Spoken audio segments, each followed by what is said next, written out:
Hello, everyone. Welcome to the Jack Joseph and Morton Mandel Center for Studies in Jewish Education at Brandeis University. I'm John Levisohn. I'm director of the Mandel Center, and I'm pleased to welcome you to this spotlight session on Jewish education 2 years after October 7th.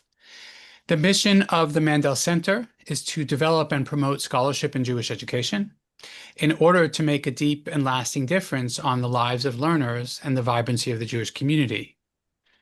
This session and our other events are a way of serving our mission by sharing ideas with the world, especially with Jewish educators and Jewish leaders. I encourage you to visit the Mandel Center's website for more information about our various events. Now, in our spotlight sessions, we bring together a small group of smart, well-informed people to tackle a topic within Jewish education. For example, in the past, we've had spotlight sessions on Daf Yomi, on the gap year in Israel, on contemporary Jewish theology, and other topics. And all those events are available for viewing on our website and our YouTube channel and on our podcast. And today's event will also go up on those channels in a few days. I can remember exactly where I was 30 years ago when I heard about the shooting of Prime Minister Yitzhak Rabin, Zichrono Livracha. It was on Shabbat here in the United States. I was a young teacher in a Jewish day school. That night and the next day, Sunday, I remember scrambling with my colleagues and the school leadership to figure out what to do the next day, Monday, how to support faculty and staff, what to talk about with the kids, how to mark the seriousness of the moment through ritual and educational programming, how much to share of our personal sense of loss and fear. We knew that that moment was not just a footnote in Israeli political history. We didn't know exactly what would happen, but we knew that it was profoundly important, and we were correct about that.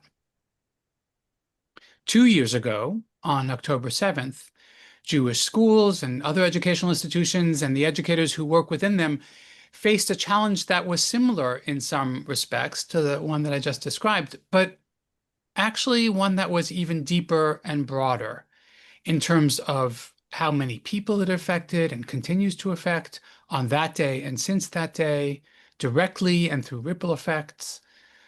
The loss of life at Nova and the communities of the South, the atrocities, the plight of the hostages, the longest war in Israel's history and its horrific impact on Palestinians, and profound turmoil, instability, and hostility that Jews have faced around the world.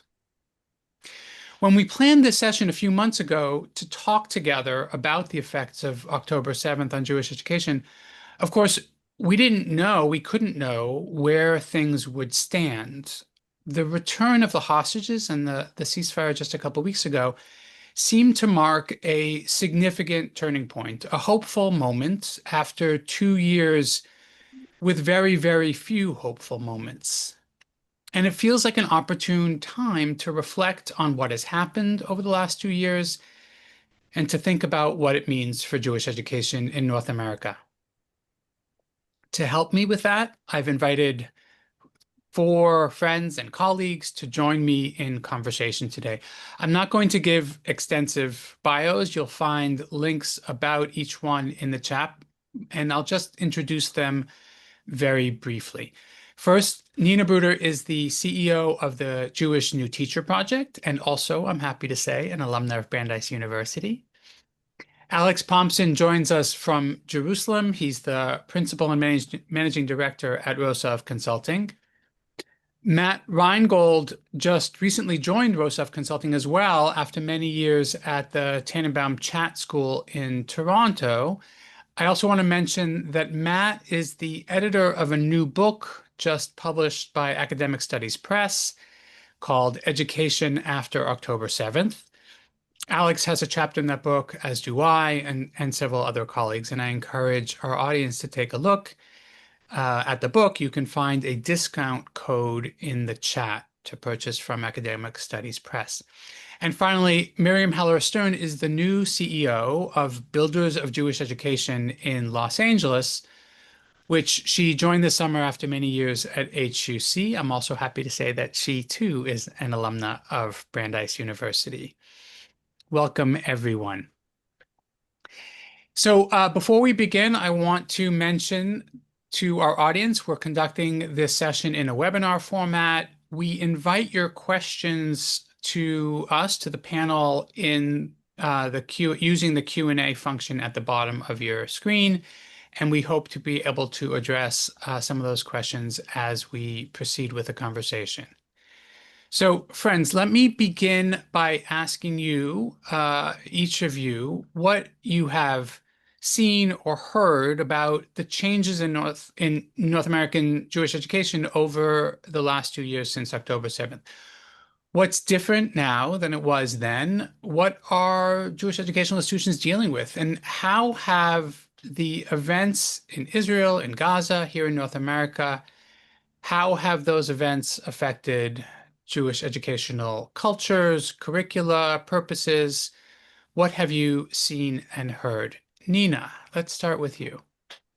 Thank you so much to be here, and hello to everybody. I'm going to speak about what I know about what was been going on in Jewish day schools across North America, and I'll leave it to my colleagues to talk about other settings and modes of Jewish education. There's a lot to say, but I'll just hit a few highlights. I think immediately after October 7th, what I saw in Jewish day schools was tremendous gratitude for the communities that day schools provide. Jewish day schools have as their missions really core tenets: building community, sustaining community, providing community. And that community was desperately needed and so gratefully welcomed immediately following October 7th and continuing on. Two other points that I'll just make very quickly. I mean, there's a lot to say, but I'll just say two things. One is, from the student's perspective, they learned words like hostages, and they learned Tehillim that were never said in any of their or likely their parents' educations until that moment. So it was a complete cultural shift and orientation toward Israel, the war, and the hostages in ways that no one could have imagined having to think about. And then the most obvious, I think, is just the need for increased security, like literal physical safety and building security, and the lobbying around security grants for the buildings and the schools and the police departments and all of that, I think, are three like very obvious day school experiences that have happened post October 7th. And I'll let others answer as well. Thanks, Nina. It's such an interesting point. I hadn't actually thought about what it is like to be a kid growing up, and I think this is actually not limited to Jewish day schools, to see what I'll call loosely kind of ritual response to current events. We tend to think about religion as the kind of thing that mostly stays the same rather than kind of pivots on a dime. But our kids have had this kind of really powerful experience of seeing struggle. I don't know that anybody necessarily got it right, but seeing efforts of educators and leaders try and figure out what do we do Jewishly in this moment, which is really interesting to think about, and how that might kind of shape how they think about the work of religion and religious communities. Thanks. Alex, over to you. Sure, thank you, and thank you for this opportunity. As John, as you mentioned, I live in Jerusalem, and to some extent, my view of the scene in North America is a view through a telescope. I'm seeing it from a distance, and most of what I know derives from analysis of interview and survey data with educators and educational leaders, as well as from young people, teens, campers, Jewish day school students who respond, if they choose to Rosov consulting surveys when sufficiently incentivized. What I'm observing, maybe I highlight two things. First of all, is a kind of centripetal process, a process of things moving together rather than falling away from one another. And I'm referencing specifically the relationship between Israel education and Jewish education. For a long time, Israel education was a thing apart. It was often avoided because of that word that was repeated over and over because it was too complex, too sensitive, too difficult. Others can deal with that, or we can wait till our students are older. And its precise relationship with Jewish education was often not clear. Where does it sit in the school curriculum, in the camp program, in the synagogue? Also, sometimes quite unclear. It, it is evident from the data that I'm referencing that Jewish educational institutions across the board have recognized an urgency, a necessity of figuring out how to put Israel education in conversation, if not within or at the center of Jewish education, in the wake of the events of October the 7th.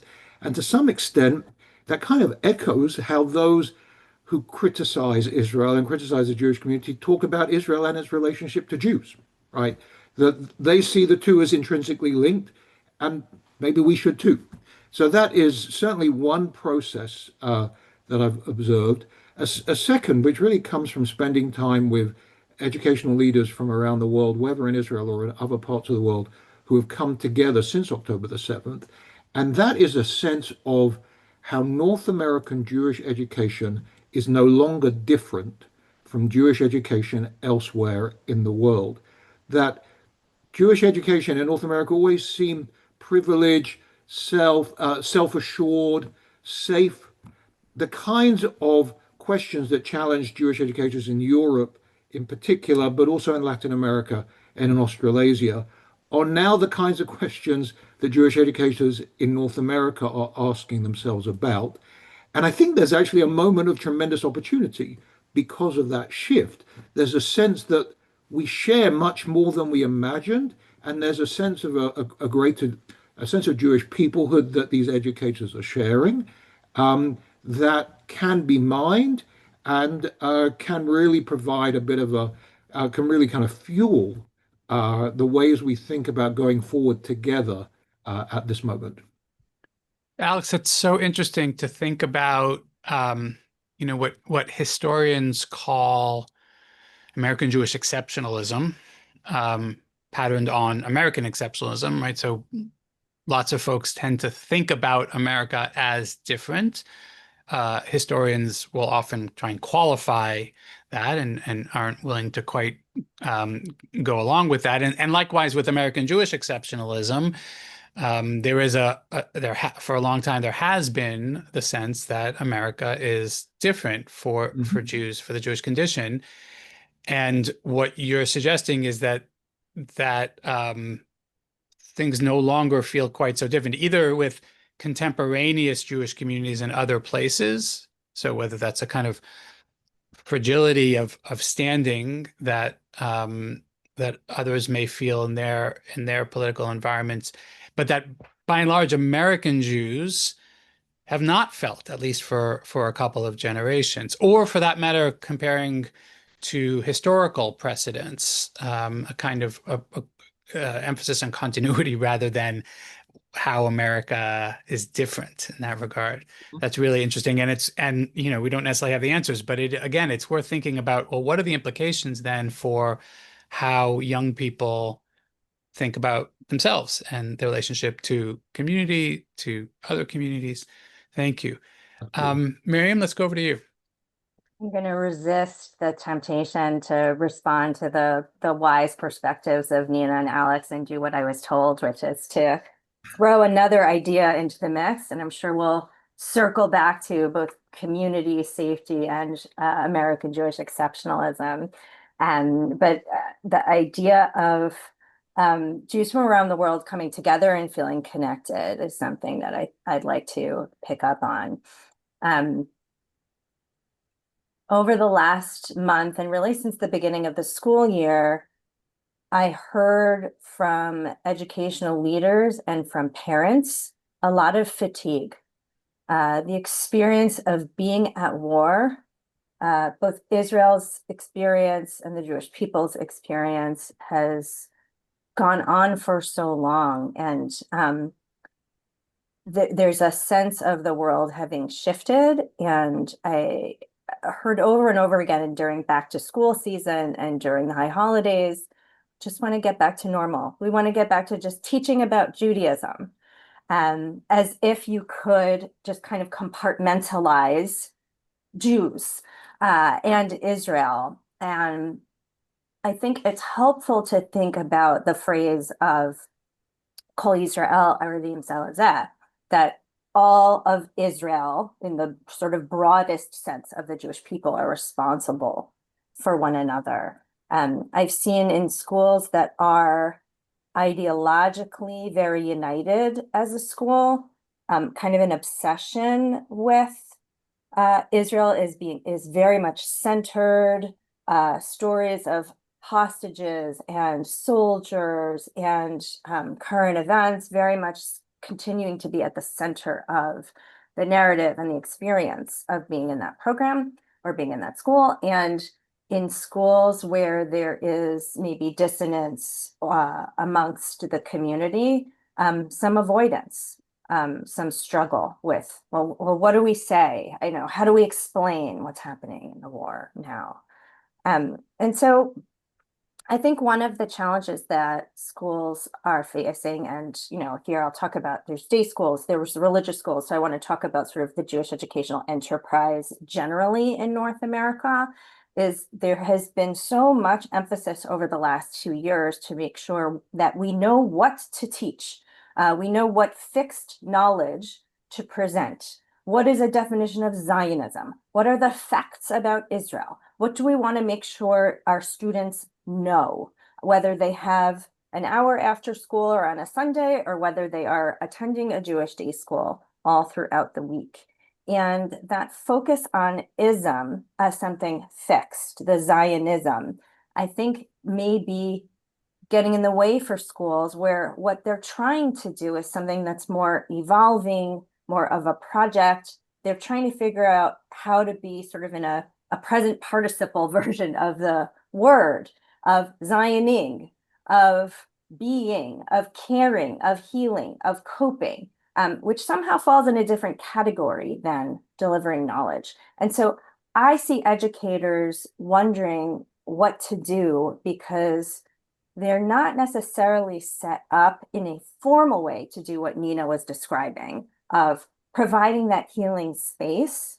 How do you turn that into some kind of a curricular or pedagogical approach? So I see educators in a place of wondering, and I see parents in a place of extreme anxiety. Thank you. Miriam, it's a kind of one of the touchstones of progressive education, of doing education, not to limit our thinking about education to education as preparation for some future, but thinking about schools as communities, thinking about how are we doing the work of being together, of building culture. And even as the kind of the default mode for lots of education is, we'll tell you some things that you're going to need sometime in the future. We're preparing you for workforce or for citizenship, whatever it is that we're preparing you for. But what you're pointing to is that in a moment of crisis, those present needs, the present participle, as you said, kind of bubbles up to the forefront, even though we may not be that good at it. We may be sort of fumbling through to try and to find our way, but it seems to become that much more important. And Matt, let's turn to you. You've been thinking about and writing about Israel education for many years, and you took the initiative to reach out to a number of colleagues to pull together the book that I mentioned, on this topic, a book of research on the topic. So first, kol hakavod, well done for taking on that project and seeing it through to publication. So what's your perspective on this, on the big picture question of what's changed? Yeah, thank you so much, John, for inviting me to be here. And Miriam, if you thought it was difficult speaking after Nina and Alex, I get to add one more to the list of the difficulty of also speaking after you. I want to highlight what I see are two real differences. And so much of what I'm going to say comes from different chapters from the book. The first is that spaces that had previously not engaged with this type of Israel education, talking about trauma and hostages and war, were suddenly either forced to do so because learners were talking about it, or felt that they couldn't not engage with it.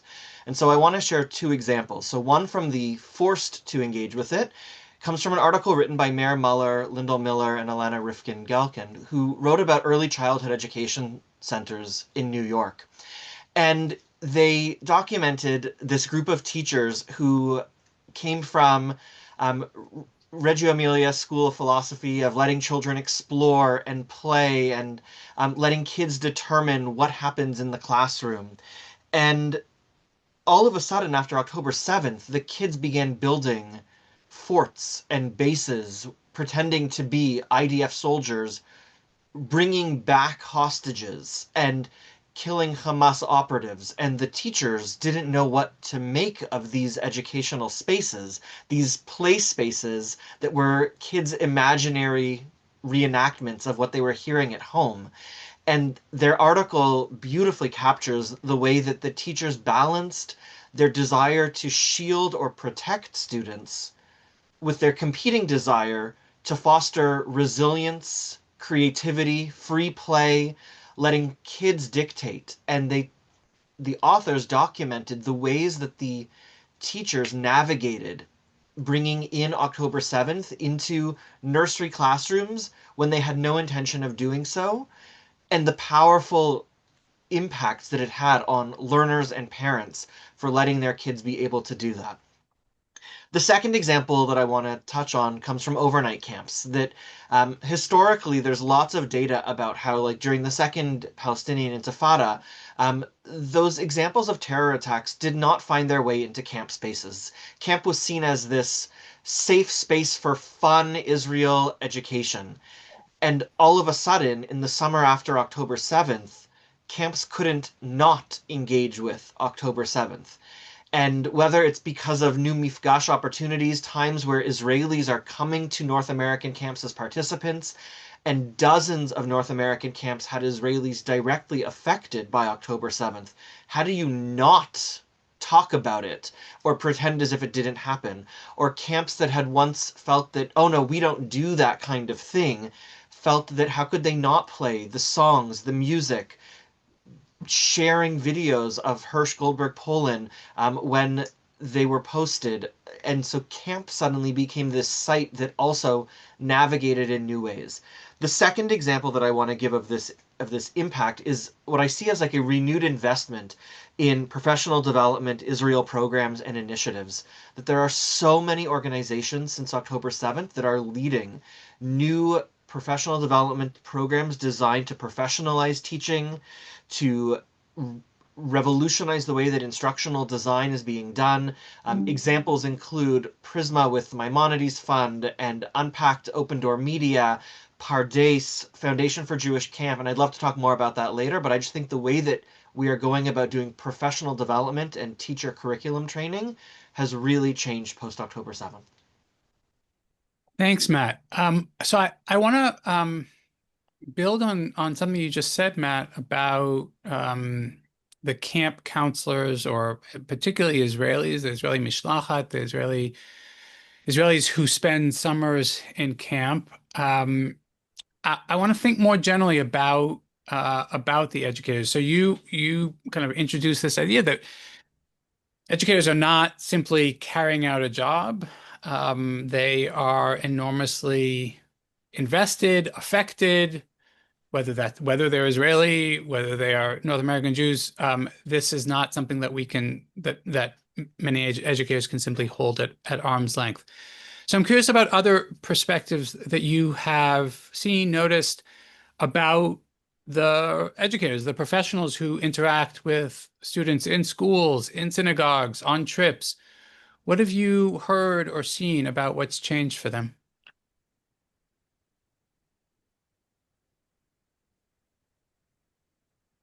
I'm happy to jump in here. I mean, if we think of, education as work of the heart, right? Our educators, bring themselves to the interaction with their students, and um, they report, they tell us that the last 2 years have been acutely challenging because they themselves are still trying to process and make sense of what is happening outside the classroom in ways that completely different from their normal modus operandi. In that they can, they are expected to serve as guides and facilitators of uh, uh, their learners, and they often feel woefully unprepared to do that when they themselves haven't figured this out. The classic line about fasten your own oxygen mask before you deal with the person sitting next to you. They're still trying to figure out how to put that oxygen mask on their own faces. And it is, they report being exhausted, emotionally exhausted by having to tend to themselves and tend to others. And while there's no question they are looking for um, professional development that provides them with resources and ideas and concepts, they're also looking for emotional support Mhm. in ways that they were not, or certainly not to the same degree previously. And Alex, when that all makes sense, is it, and I don't know whether we have data on this, is the source of that stress, of that emotional stress, is it Israel? Is it concerns for Israel, concerns for family? Um, is it at the same time concerns about the condition of democracy in North America, about anti-Semitism? Do we have a sort of finer grained sense of what people are thinking through? I'm sure others here will be able to answer. I would say all of the above. What I took away from the recent M squared study, the what they call the Hope study, was how so much of the emotional weight of this moment comes from experiences of conflict within the Jewish community as a serious challenge, maybe the greatest challenge for many educators. Thanks. And I'll just remind us, at least we're still on the heels of COVID and the exhaustion of that and the increased demands on teachers in dealing with their students who are also, in the post-COVID era. So the teachers are already tired and stretched and being asked to deal with more than they used to have to deal with. And now their colleagues are going back to Israel, or their Mhm. family members are serving in Gaza or in Miluim. I don't think there's a day school, at least in the continent, that doesn't have, multiple very direct touch points with soldiers, hostages, victims, right there, processing the trauma of the war, the teachers for themselves, and they have to hold space for the students. I think it's quite exhausting. Mhm. I'll add on to that I think more so than, let's say, 5 years ago, educators are on the front line with holding space, not just for supporting students, but parents. And I think that the parents as a stakeholder in what's changed is a really important lens that's deserving of more study. I don't know what kind of research we have, but what I'm hearing anecdotally from educators and educational leaders is that they are in the receiving end of deeply anxious communication from parents on a whole variety of topics. And often it's the anxiety is being projected onto something that's relatively minor, but it's really about something else. And I think that parents are worried about their children, about society, about the future, about all sorts of things. And the Jewish education ecosystem needs to be attending to and attuned to those parental needs that are maybe not that well articulated, but are being voiced. Mm-hmm. Miriam, it makes me think about the long and troubled history of expecting our educational institutions within the Jewish community, outside the Jewish community, expecting our educational institutions to do more and more, to solve more and more problems, to play more and more roles, to fix more and more things that are broken. It makes sense that families would, in their interactions with schools or synagogues or other educational institutions, that they would see those places as kind of their touch points for meaningful Jewish community. And it also feels like I don't know that our institutions can serve all of those roles. Right. And particularly when there are, a variety of viewpoints coming at them, demanding immediate response, demanding, why don't you teach it this way? Why don't you bring in this speaker? Why did you bring in that speaker? Why did you show them that video? Why don't you show them this other video? And that my child is ready for this. My child is not ready for this. So they are also themselves grieving, right? And let's keep in mind, 2 years after October 7th and the release of the hostages was a turning point, because there's a whole part of the Jewish people who are just starting to grieve now, right? Who just finally have the space to either, literally bury people or just deal with the trauma from that moment of elation. Now we're getting all the stories of what really happened. We're reliving everything. And when I talk to educators who were directly impacted by October 7th, or, having relatives who are soldiers or in Miluim for hundreds of days, just the drain has been really significant. And I don't know that we have educational philosophers who have been particularly attuned to the need for a pedagogy for the exhausted, but maybe that's something we need to work on. But to connect to something that Nina said, like, unlike the COVID years, which saw a great resignation, right? The exhaustion led to many leaving the field. Right. We are not currently seeing that in any sector of Jewish education. In fact, we're seeing the opposite. We're seeing people knock at the door who would feel far safer and more comfortable in our institutions. So it's a kind of paradoxical moment. Our educators are exhausted, and yet more people want in to do the same work. Yeah, Right. There's tremendous opportunity. Alex, I know of schools and districts in North America where there are people who want to move into Jewish education with education backgrounds because they no longer feel comfortable and safe in the public boards or the other private boards.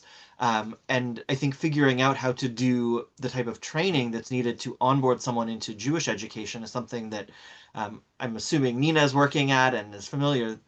Back to John's original question, I want to add one other piece to the story about the challenges for educators. And John, this comes from one of your colleagues at Brandeis, Reingold, who did research with Sharon Schoenfeld about Hebrew language instructors who traditionally in their courses, they might make use of Israeli culture elements as part of the teaching of Hebrew, that of course Hebrew and Israel in many ways go hand in hand. But they never saw themselves as Israel educators. And Vardit and Sharon conducted this fascinating study after October 7th, doing interviews with Hebrew language instructors who felt very unprepared for what was being placed upon them by their institutions. They understood why they became in many ways the faces of Israel within their schools as Israelis with direct connection to Israel. In many cases Israelis, of course, not every Hebrew language instructor is Israeli, while at the same time they embraced their roles, they also felt unprepared for this role. They felt that they didn't know what it meant to be an Israel educator. And they felt that they didn't actively make the choice to become an Israel educator, that this was something that their schools understandably demanded of them, while at the same time felt burdened by this responsibility as the Israeli in the space. And this was especially the case in smaller day schools or supplementary schools where they might have been the only or one of two Israelis, and suddenly they become, for a group of learners, the only Israelis that they might have interaction with. And the pressure and responsibility of having to answer questions that they don't know the answers to, not just about October 7th, but about Israeli history, as not trained as historians or geographers or social scientists or humanities teachers.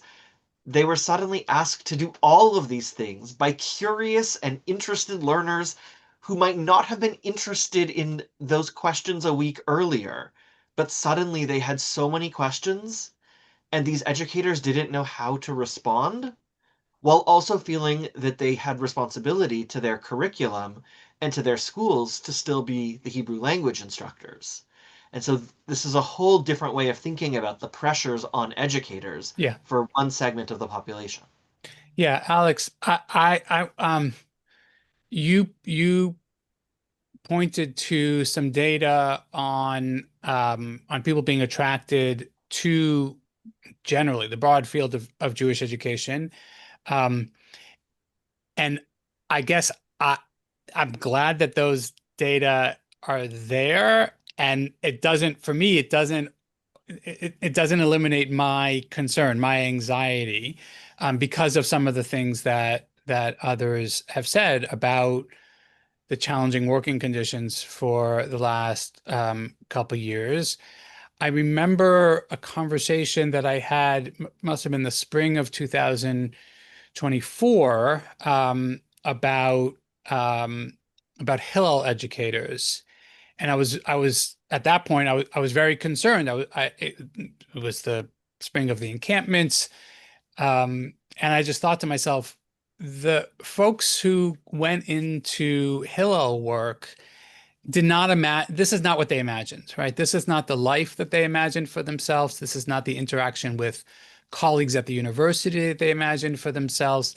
And would they possibly, would they possibly stick it out? And what we saw for the data that I've seen is that actually they did. And people came into the field, came into Hillel work, and I have great admiration. And still, I'm concerned. I worry about sort of a delayed effect because, it's one thing to kind of rally when the need is real and when it feels acute. And then there's another question of, is this sustainable? Is this something that I can continue to do, year after year under really challenging conditions? And again, those conditions have to do with specifics about Israel and October 7th and the subsequent war, and they also have to do with broader trends in North America. I want to remind our audience that you should feel free to use the Q&A function to share your questions. And I want to pose one question to the group about the role of technology and the ways that October 7th and its aftermath feels like a very 2020s kind of phenomenon, in terms of what students know and where they get the information and with whom they are connected, educators too, with whom they are connected. And I'm curious how you have seen that play out.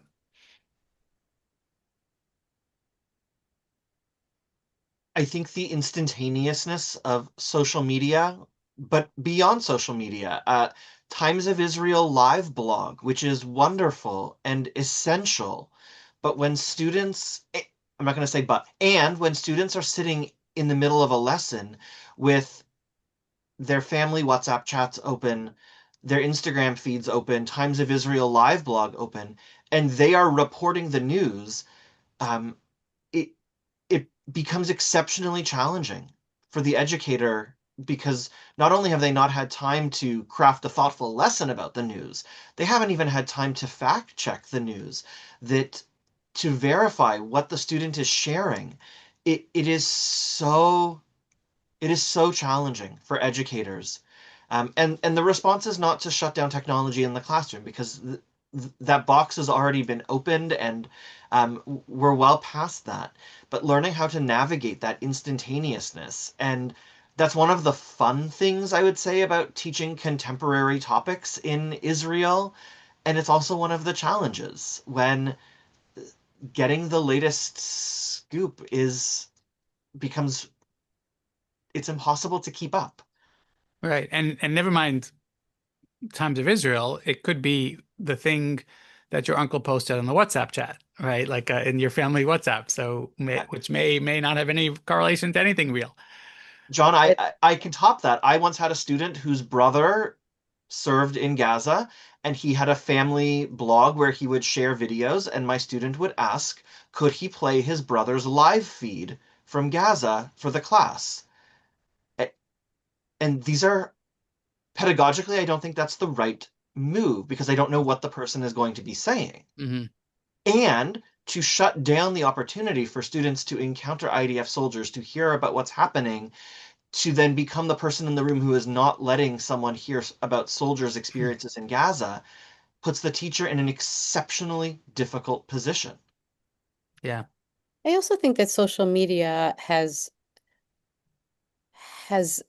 brought into the vernacular the extremist language, right? Like we used to talk about occupation, and now we're talking about genocide, and we used to talk about um, like the West Bank, and now people are talking about apartheid. I think that our students are just getting language where we have to give them skills, and faculty also, really, to discern and to separate out, right, facts and propaganda, and to be swimming in the social media of anti-Semitism. Getting back to the point before about the surge, right? The surge is a reaction to anti-Semitism, like, oh my God, I'm not safe here. Let me go find my people where I'll feel like known, validated, and comfortable.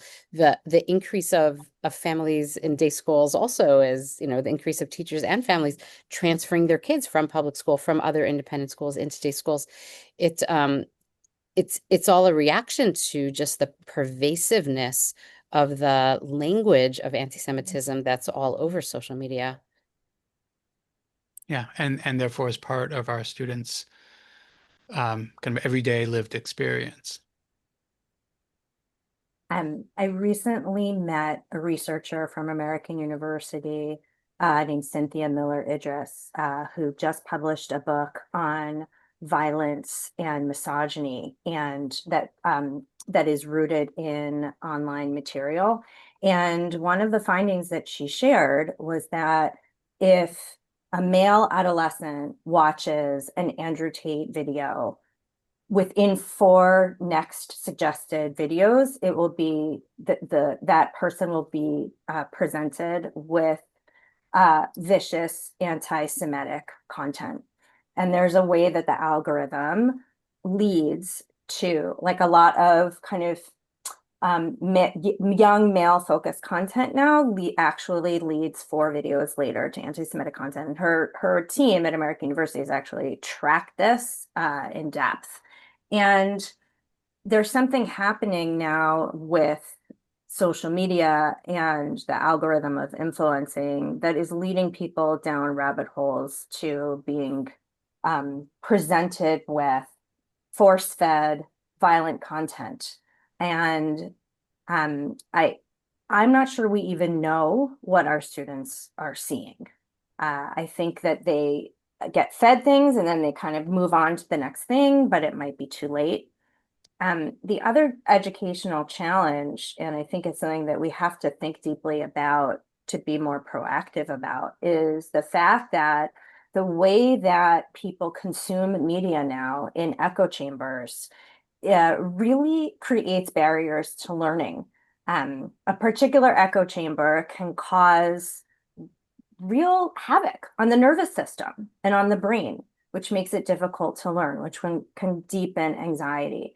And in one household, multiple people in a household can live in multiple echo chambers because they are glued to a screen that is force feeding them very different content and therefore very different realities.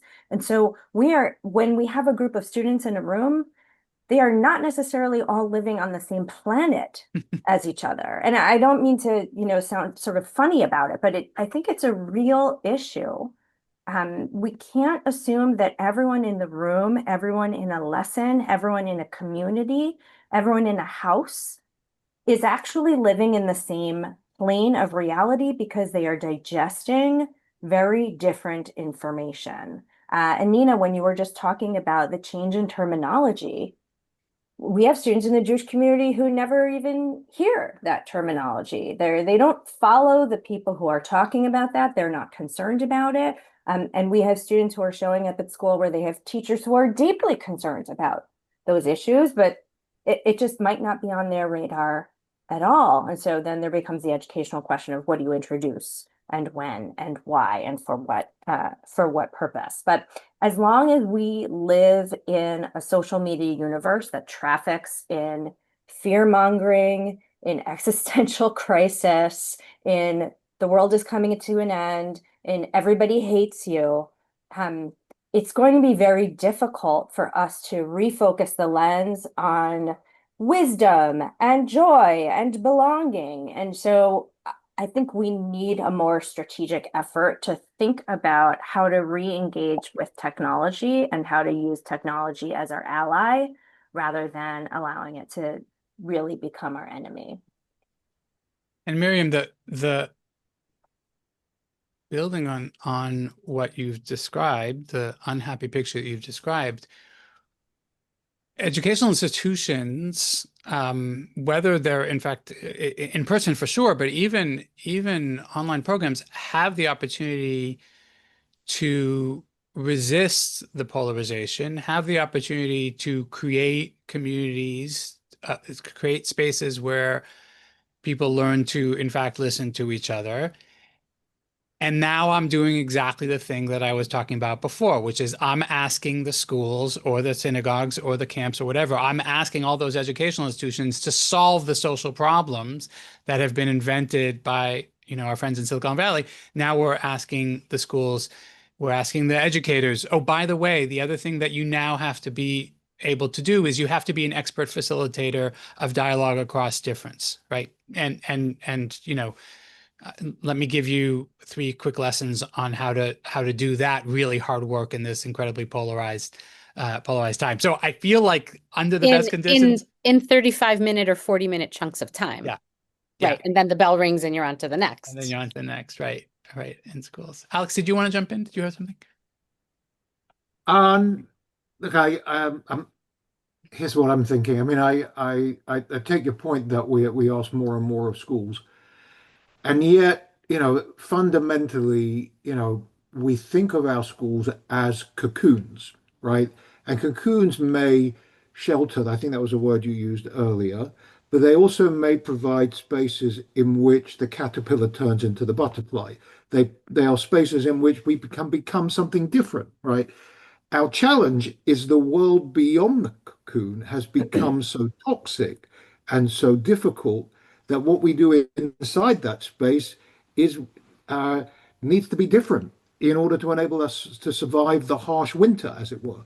So, like, I fully understand the interest in protecting our educators from taking on yet another set of responsibilities. But I feel the social context is fundamentally different from what it was 2 years ago, and we don't really have any choice. Yeah. So let's talk a little bit about social political context. This is another kind of aspect of the ripple effects, both the internal political dynamics inside the Jewish community and also the interactions of North American Jews with other communities feel so much more fraught than they did not that long ago. I'm curious how you see those issues playing out in Jewish education, the issues of politics and political context.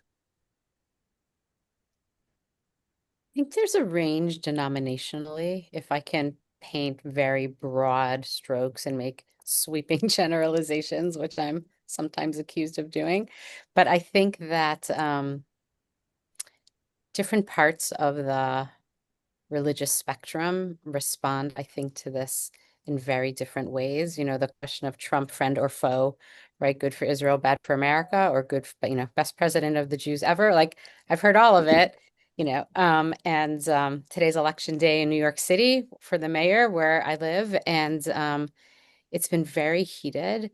I think that there's also, you guys probably know the data better than I do around kind of generational trends as well, and the younger generation, getting back to the social media influence, right? A younger generation that, at least in like non-Haredi circles, I would say, um, you know, pull more liberal, progressive politically, and the support groups for the Zionist parents whose kids are anti-Zionist and trying to figure out, like, what did we do? And the kids who have, said, like, you never told us what's going on in Israel. And I think that it's very complex. I think it's just, I don't know that anyone has the answers, but I think that to the echo chamber differences under the same roof, Miriam, to what you were saying, I think that the political differences play out across dimensions in many different directions.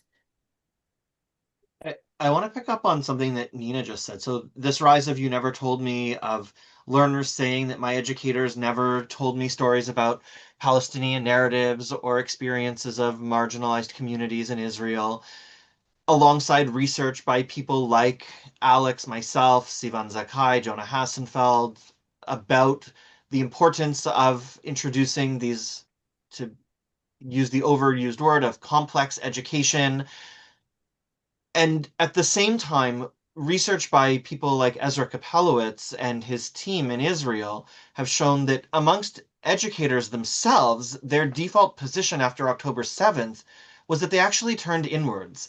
That in a quantitative study of hundreds of North American, Israel, and Jewish educators, what they found is that over the course of since October 7th, educators became more entrenched in positions of wanting to teach solidarity, of to the exclusion of teaching about Palestinian stories and Palestinian experiences, that they saw what was happening outside as threatening, and as a response, they felt the need to promote this solidarity, pro-Israel, love and attachment education.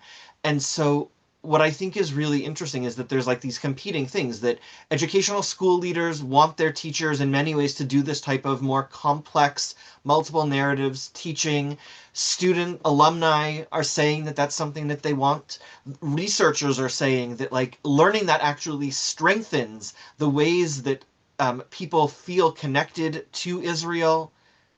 And yet, when polled, the majority of teachers are not saying that that's what they're doing, and their gut instinct is to actually form, Alex, that cocoon as a protective, as opposed to something that necessarily creates something new that's ready to go out and interact with some of the things that they're seeing in the world.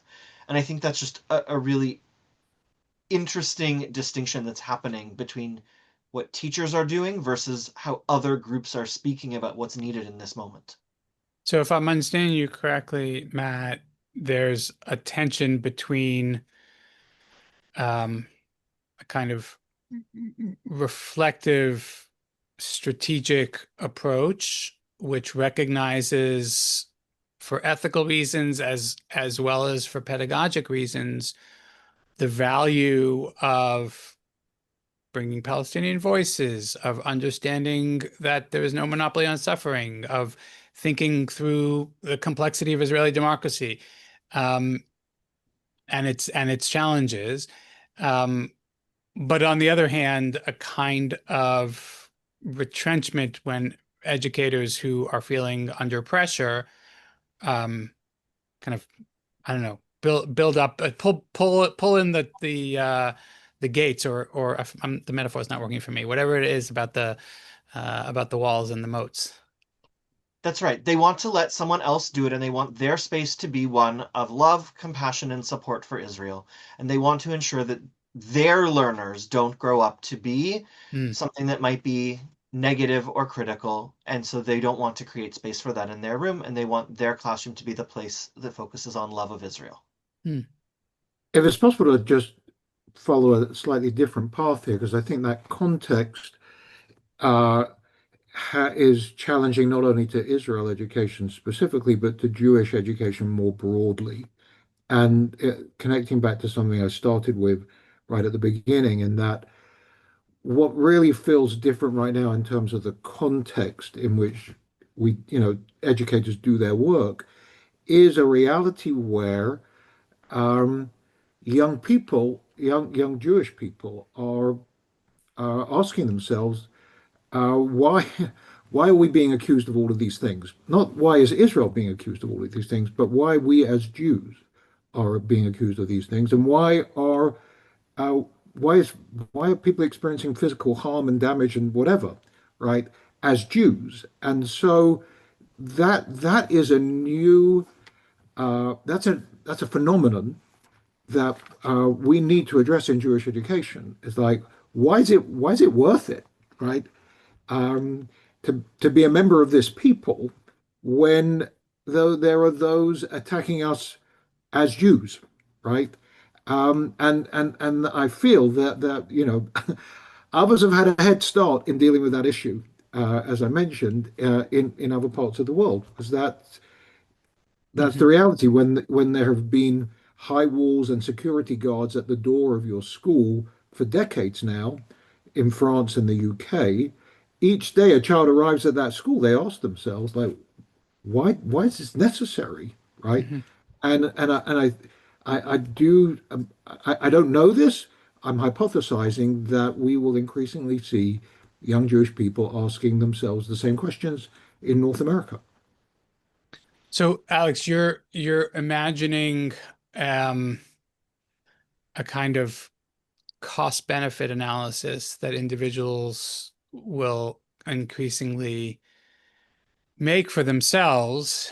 Uh, a few years ago, it didn't feel like there was a significant cost to Jewish affiliation, Jewish commitment, and now the cost seems to be, and sometimes financial cost, sometimes cost of security, seems to be feel more salient, and that may be a deterrent. Um, the the analogy that I wonder about is, you mentioned other Jewish communities in other places.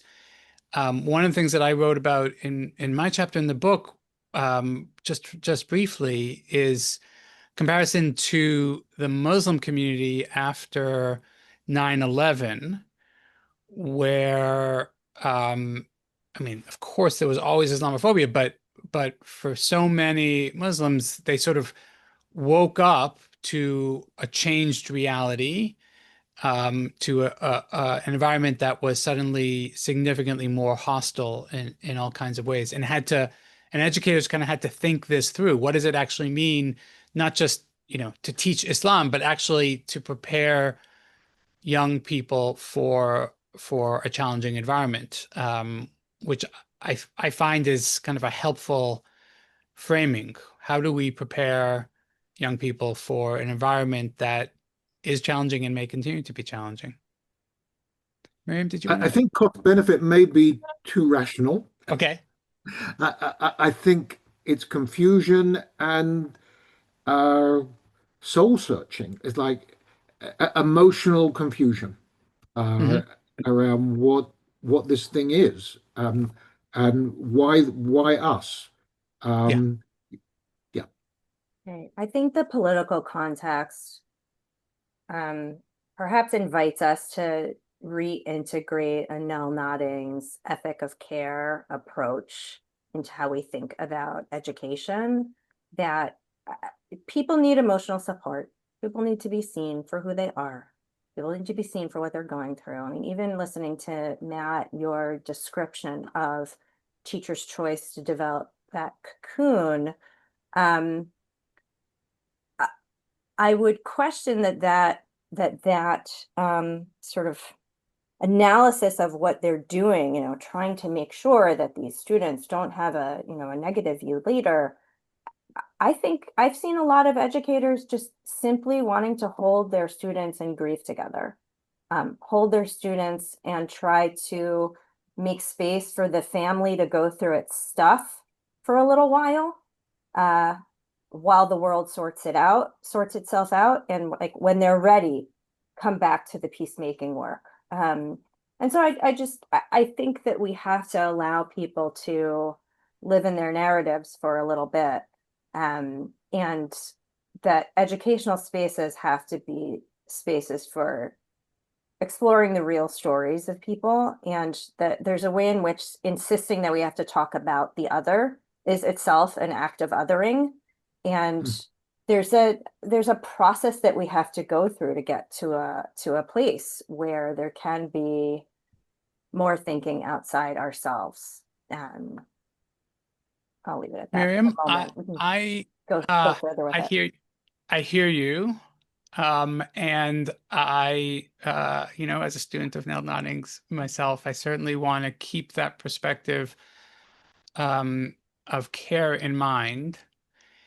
And as I'm listening to you, I'm thinking, where might we have a responsibility as educators to, we're not politicians, but where might we as educators have a responsibility to chart the way to a more hopeful future? Which I think necessarily means overcoming the the concern for my wounds and my suffering, in order to think about what might be, without being Pollyannish and without imagining that we have a magic wand. And again, here I am asking educators to do really, really hard work, but I am thinking about, could our educational spaces be the place where we let people, communities, dream about, what would a better future look like, in a way that doesn't deny their suffering and doesn't ask them to move on too quickly, and is not just, trying to rationalize away the pain, and also says part of the way that we heal is by working towards a better future. My response to you is yes, and right. I think it's a pastoral process. I do believe that educators should lead. I do think that educators do have the opportunity, exactly as you said, to try to create a doorway to hope. At the same time, there's a privilege associated with living at a distance from the pain. And I think that a lot of North Americans and North American educators and North American Jews have that privilege of being a step removed or 2 steps removed from the pain. And I don't think that we can insist that Israel education as a field leave Israelis behind. So it's a both and. It's actually complicated work, not in the sense that, oh, politics are complexer. It's complicated human work, right? And our educational systems are not necessarily set up in their DNA to do that kind of complex emotional work. And I'm not trying to put it on educators to be the social workers, although they've inherited that role. But I think that we need a different kind of pedagogy of arrevut, of sort of global peoplehood, a sense of responsibility for one another that can allow us to do the project that you're describing of saying, here, I'm actually in a stable position. I feel like I'm on slightly more stable ground. Friend, can I hold your hand and can we do this together? Are you ready? Right? It has to be more, there has to be more mutuality, more relationship, more conversation about that. It's not an abstract set of principles. And it's not just about knowledge, it's about relationship. Thank you. All right, in a moment, I'm going to ask you my final question, which is sort of the wrap-up question about what you think Jewish educators and Jewish leaders ought to know now about Jewish education. This is the opportunity to have your final say. I do want to just note that there were a couple of other great questions, including from the audience, including one question about allocation of resources towards anti-Semitism. We're fighting anti-Semitism. The way that the Jewish community seems to be investing incredibly large sums of money towards this goal with some, and here I may or editorialize a little bit, with some questionable design, with some questionable theories about what kinds of education have what kinds of impact on what kinds of people. I think that's an excellent question. And what are the choices that we are making about where to invest as a Jewish community for the purposes of our shared flourishing? But we're not going to pursue that question in particular. I'm going to ask each of you to share your final thoughts. Again, what do you think that Jewish educators and Jewish leaders ought to know about Jewish education after October 7th? Nina, let's circle back to you. I think I want to emphasize, my bias will come through here, the centrality of Jewish day schools in the community as anchoring institutions for cultivating future leadership, and also to the cocoon effect that Alex was referring to before, and the need for the care and nurturing of the educators in those buildings. The teacher is the most influential piece in a student's upbringing, and the administrator is the second most influential piece. And to the extent that we give space and support to the educators in the buildings, that will enable them to give better space and support to our children in those buildings. Thank you. Thank you. Matt. I would say that we need to continue to lean into the creativity in education that has been on display over the last 2 years. That the trauma, and we've certainly talked about all of that, the trauma has created new creative educational resources, new rituals at camps and schools, new ways of thinking about Israel education, new ways of teaching Israel. We need to continue to lean into it, that even as we move past the immediacy of October 7th, and I agree, I think Nina said before that for some the grieving is just beginning, but as we move past the 2-year mark, we can't give up on what's been born over the last 2 years of new creative endeavors. And I would say schools, institutions need to continue investing in those new and thoughtful ways of making Israel meaningful. Thanks, Matt. It's striking to think about this moment as a moment of creativity, born of crisis and stress, but also to think what new muscles have we developed, even if we wish we had not, that actually can serve us well.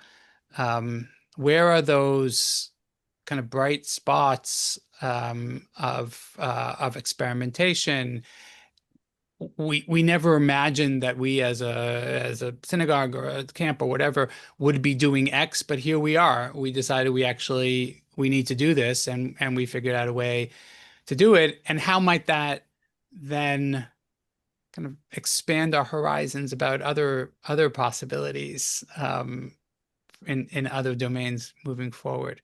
Alex?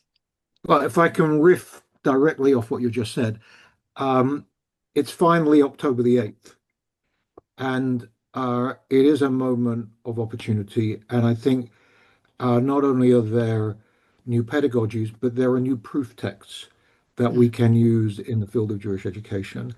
And those proof texts are the stories of those who have survived, the hostages who have come out and told stories of human resilience, Jewish resilience, spiritual resilience, and how the people who tell those stories are so normal. They go to the beach within a few days of being released from hospital. They go to soccer matches. They're just like all of us, right? So they are not distant heroes. They are not role models with whom we cannot identify. They're just like our learners, and they have stories that can become profound proof texts for the Jewish world today.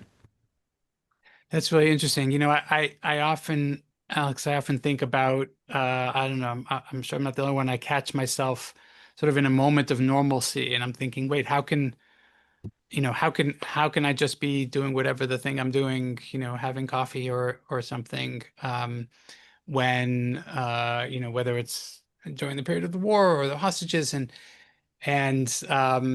and you're pointing out actually that may be one of the lessons. I certainly remember I was in Israel in February of 2024, so just a few months into the war, and already then sort of being a little disoriented to see kind of pockets of normalcy